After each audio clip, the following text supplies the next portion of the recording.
किसी के कर्म में लिखा है नरक में जाना, लेकिन भगवान उसको तुरंत वैकुंठ भेज देते हैं। जैसे अजामिल का तो पूरा रजिस्ट्रेशन था, कंप्यूटराइज्ड था नरक में जाना वास्ते, बिल्कुल रिजर्व था। और जमराज जी स्पेशल भेजे थे 3 दूतों को, जाओ उस महापापी को लाओ नरक। तो जमराज के दूत गए और अजामिल के सूक्ष्म शरीर में वे रस्सी भी बांध दिए थे। प्रकट दिखाई दे रहा था रस्सी, और स्थूल शरीर में भी रस्सी, चंपास जिसको कहता है, उसको तोड़ पाना देवताओं के लिए भी संभव नहीं। जमराज जी का इतना बड़ा बंधन है, रस्सी और दंड लेकर के भैंसा पर चढ़कर चलते, इतना मजबूत रस्सी है। लेकिन भगवान के पार्षदों ने नारायण नाम बोलने के कारण आकर के जमदूतों की भर्त्सना किया, कहा चले जाओ, नहीं तो जमराज के यहाँ तुम्हारी मृत्यु की ही रिपोर्ट जाएगी। अगर छुआ नहीं, अजामिल को छू दिया तब अभी मार देंगे हम लोग। वो तो डर गए, भाग गए, जमराज से जाकर शिकायत किए, हम तो जानते थे कि आप इस जगत के ईश्वर हैं, आपका शासन चल रहा है, लेकिन आपसे कोई बड़ा और कोई है क्या? भाई क्या हुआ? जमराज जी पूछते हुआ क्या? अरे हुआ क्या?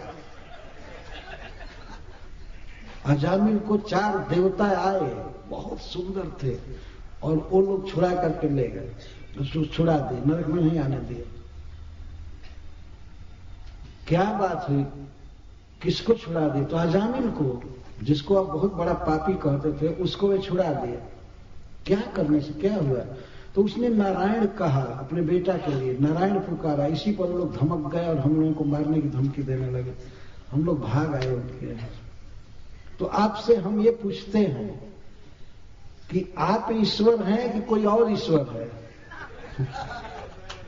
चक्रवर्ती का ये लिखते हैं कि मान लीजिए हम लोग अगर थोड़ा जबरदस्ती किए होते तब तो आपके यहाँ न्यूज़पेपर में आता कि आपके 3 आदमी मर गए, मार दिए गए, यही न्यूज आता है। तो आप ईश्वर हैं कि किसी के नौकर हैं, ये पहले बताइए। और आपसे निवेदन हम करते हैं कि उन चारों बदमाशों को, जो पुलिस विभाग का इतना विरोध कर रहे हैं, मान लीजिए किसी चोर को जेल में लाने के लिए पुलिस भेजे, आज्ञा, पुलिस पकड़ करके ले जाए और कोई गुंडा बदमाश उसको छुड़ा दे चोर को, तो दुनिया का जो ईश्वर है और स्पेशल आज्ञा दिया है उस पापी को नरक में लाने के लिए, तो उसको छुड़ाने की हिम्मत तुम लोगों को कैसे हुई?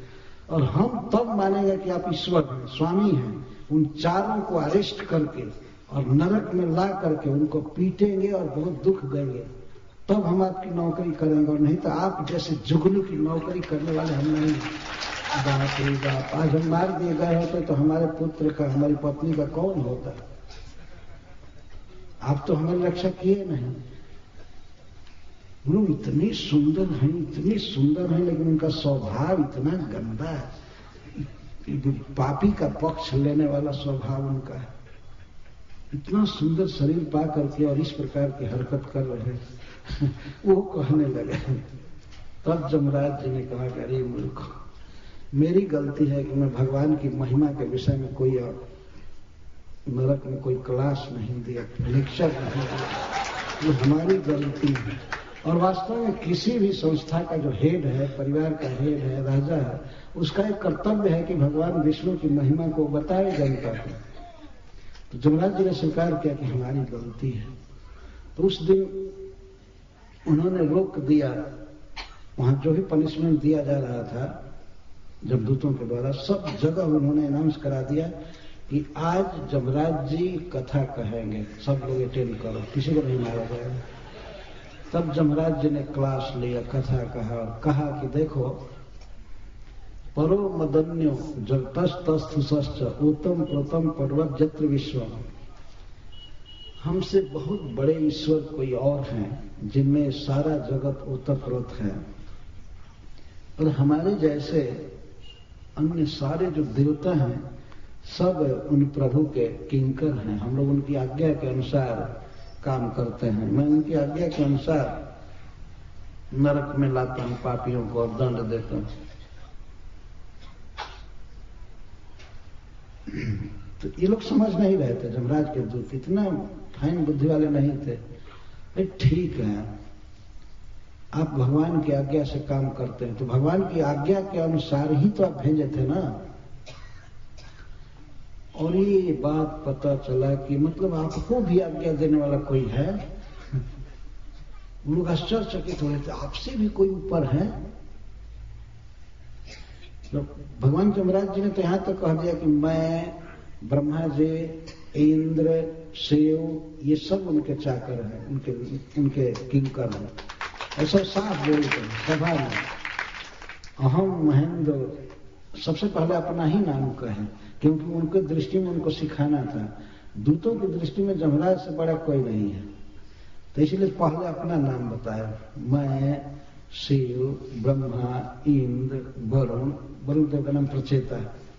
ये सब भगवान के आज्ञा के अनुसार चलते हैं, हम लोग उनके सेवक हैं। तो पहले प्रश्न का तो उत्तर दे दिए, हम ईश्वर नहीं हैं, ईश्वर कोई और है। अच्छा, इसके बाद तो उन्होंने कहा ईश्वर जो भी हो आप तो नहीं है, इतना पता चला, लेकिन उस पापी को क्यों छुड़ाया गया और वे लोग कौन थे, उनका एड्रेस आप मंगाइए और उनको दंड दीजिए। वो 4 बदमाश कौन आकर के छुड़ाए। वे लोग बहुत क्रोध में थे, गुस्सा में थे, तीनों दूत। इनका बहुत बड़ा अपमान हुआ था। जीवन में इतना इंटरफियर करने वाला कोई व्यक्ति नहीं मिला कि इनके पापियों को नरक में ले जाने में कोई रोक टोक कर दे कभी। और वे कौन है? तब जमराज जी ने कहा, सुनो, शांति से सुनो, भगवान जैसा रूप है, चतुर्भुज भगवान का ये रूप है, ऐसा रूप है, और पीताम्बर पहनते हैं, 4 भुजाएं हैं, मुकुट धारण करते हैं, तो उनके ही जैसा रूप और उनके जैसा गुण है, सब कुछ स्वभाव उनके जैसा होता है उनके भक्तों का, उनके भक्तों का। तो उनके भक्तों में से ही आए थे छुड़ाने के लिए कि हाँ, उनके पार्षद आए थे अजानों को छुड़ाने के लिए। तो ऐसा क्यों किए, उसको क्यों छुड़ाए? उनको तो हेल्प करना चाहिए था नरक में पहुंचाने के लिए, क्योंकि हम लोग किसी को नरक में लाते हैं तो उसका हित करने के लिए लाते हैं, उसकी पिटाई करके उसको शुद्ध कर देते हैं। लेकिन अगर इस तरह से लोग पापियों को छुड़ाएंगे तो दुनिया में समाचार फैलेगा कि पापी अब नरक में नहीं जा रहे हैं, तो खुल करके पापी पाप करेंगे कि अब नरक में नहीं जाना पड़ रहा है। तो एक प्रकार से वो चारों देवता अधर्म कर रहे हैं, अधर्म का प्रचार कर रहे हैं। जमराज ने कहा कि सुनो, धर्मम तो साक्षात भगवत प्रणीतम, धर्म का तत्व तुम लोग नहीं जानते हो क्या धर्म है। धर्म के प्रणेता स्वयं भगवान हैं और उसको उन्होंने स्थापित किया है। कोई देवता, मनुष्य आदि उसको नहीं जानता है, उस धर्म को। तब जमदूतों ने कहा, जब उस धर्म को कोई जानता ही नहीं है तो धर्म है कि नहीं है कैसे माना जाए? तब जमराज जी कहते हैं कि 12 व्यक्ति इस धर्म को जानते हैं। स्वयंभू, नारद, शंभु, कुमार, कपिलो, मनु, प्रहलादो, जनको, भीष्म, बलि, बया, शकीर, बयम। मैं भी उसमें से एक हूं। जमराज जी कहते हैं ये 12 लोग द्वादशैते बीजानीम धर्मम भागवतम भट्टा गुह्यम विशुद्धम दुर्बोधम जम ज्ञातमृतम। ये दुर्लभ भागवत धर्म का ज्ञान है, इसको हम लोग 12 जानते हैं और हमारी परंपरा में जो आएंगे वो जानेंगे। ये बहुत शुद्ध धर्म है, जीव का वास्तविक कर्तव्य। तो ठीक है, वास्तविक कर्तव्य। तो यह जामिल कौन धर्म का पालन कर रहा है? हम मानते हैं कि धर्म भगवान ने बनाया है, लेकिन ये तो धार्मिक नहीं था। तो वे कहते हैं, एतावानेव लोकेस्मिन् धर्म पर स्मृतः भक्ति योगो भगवती तन्नामो ग्रहणाद भी। केवल यही धर्म है, धर्म का सार है इस श्लोक में जीवों के लिए कि भगवान के नाम कीर्तन आदि के द्वारा भगवान में प्रेम हो जाए, यही धर्म है। तो फिर भी वो कहते हैं, तो उसको प्रेम हुआ था नहीं। तब जमराज जी समझाते हैं कि देखो, धर्म का सार है भगवान के नाम का उच्चारण। हरे कृष्णा कृष्णा कृष्णा हरे हरे, हरे राम राम राम हरे हरे। तो जमदूत चौंक पड़े, ठीक है, अगर वो आप जिसको भगवान कहते हैं, हमें तो पता नहीं हो कौन है, लेकिन मान लीजिए अगर उसका नाम लिया तो ये तो उसका नाम समझ करके लिया नहीं, पुत्र का नाम बोला था। तब जमराज जी कहते हैं भगवान का नाम किसी भी भाव से लिया जाए, कैसे भी नाम लिया जाए, कैसे भी उच्चारण किया जाए, वो अपना प्रभाव डालता ही है। तो अजामिल पुत्र के नाम पर भगवान का नाम लिया, लेकिन नाम उच्चारण तो हुआ ना।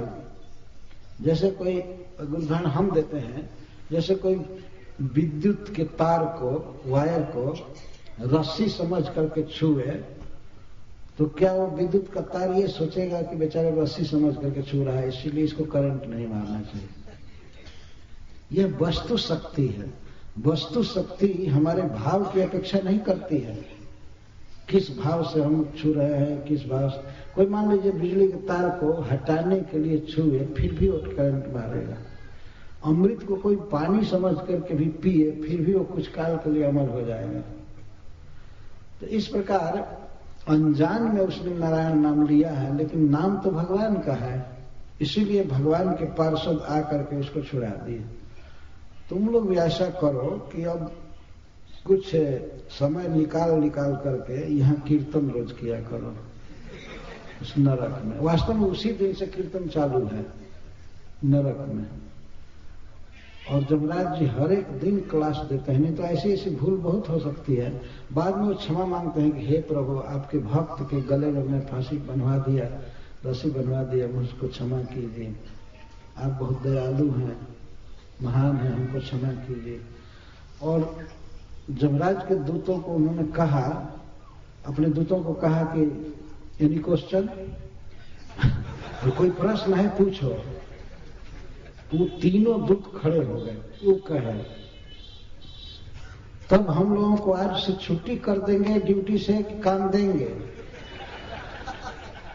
जमराज ने कहा नहीं, काम तो सरकारी काम है, जल्दी छूटेगा कहीं, काम तो करना ही है। तब आप साफ साफ बताइए किसको लाना है नरक में, साफ बोलिए। तो वे कहते हैं जमराज जी, जिह्वा न भक्ति भगवत गुणनाम ध्येयम चेतश्च न स्मरति तच्चरणारविंदम कृष्णाय नो नमति जब छिरे एकदापि तान आन्यध्वमस्तो अकृत विष्णु कृत्या। जिसकी जीभ कभी भी भगवान विष्णु के नाम को नहीं बोलती है या उनके गुण को नहीं बोलती है, उन दुष्टों को पकड़ करके लाओ मेरे पास। कान रुकेगा नहीं तुम्हारा। बहुत लोग ऐसे मिलेंगे जिनकी जीभ भगवान के नाम गुण को नहीं बोलती।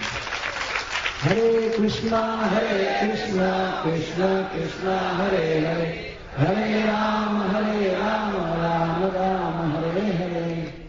क्लियर उन्होंने उस दिन से रिसोल्यूशन बनाया, तत्काल पास हुआ जमराज जी का ऑर्डर। जो लोग भगवान का नाम नहीं बोलते हैं, कभी भी नहीं बोले हैं, अगर एक बार भी बोल दिए हैं तो वो नरक में आने लोग योग्य नहीं है। तो लोग पूछे एक बार कब, जीवन में कि सप्ताह में या पक्ष में, महीना में? तो कहे नहीं, जीवन में भी एक बार भी जो कृष्ण बोल दिया उसको यह नहीं लाना। हरे कृष्णा कृष्णा कृष्णा हरे हरे, हरे राम राम राम हरे हरे। तो इस पर मान लीजिए जमराज के दूत फिर क्वेश्चन करें, और मान लीजिए कोई मूक है, गूंगा है, तब जमराज जी कहते हैं चेतश्च न स्मरति तच्चरणारविंदम। जिनका चित्त, जिनका मन एक सेकंड के लिए भी भगवान कृष्ण के चरण कमल का स्मरण नहीं किया, उनकी याद मतलब मोरपंख पहने हुए परम सुंदर भगवान या चतुर्भुज रूप में, उनके रूप की धारणा कभी नहीं मन में हुई, उनको पकड़ करके लाओ। इसमें प्रत्येक के साथ एक केवल संबंध जोड़ करके ऐसा किया जाता है, लेकिन कोई भी व्यक्ति चाहे गूंगा हो नहीं हो, और मान लीजिए बोलने में असमर्थ है तो ठीक है, स्मरण तो कर सकता है ना, भगवान का फोटो, भगवान का विग्रह मन में सोच सकता है ना। और जो ये कहता है कि भगवान निराकार है, उन पापियों को पहले लाओ। उनको दंड देना। तो वास्तव में ये सब नरकगामी होंगे, नरक की यात्रा करनी पड़ेगी, और नरक में जाने के फर्स्ट क्लास के कैंडिडेट जो भगवान के रूप को नहीं मानते, भगवान के चरण कमल का स्मरण, मतलब उनके श्री विग्रह का स्मरण जिनको नहीं होता है, जो करते नहीं कभी और अन्य पंथों में फंसे हैं, उन पापियों को पकड़ करके लाओ। क्लियर बता दिए कि उन लोगों को पकड़ कर लाओ, भले वो अपने से महात्मा बन गए हों, मंडलेश्वर और यह महाराज वह महाराज, लेकिन अगर श्री विग्रह को भगवान के रूप को नहीं मानता है वो व्यक्ति, तो वास्तव में तो महापातकी है। ये पाप के कारण उसकी बुद्धि भगवान के रूप को नहीं पकड़ पाती। तो जमराज जी ने ऑर्डर किया उनको पकड़ करके लाओ।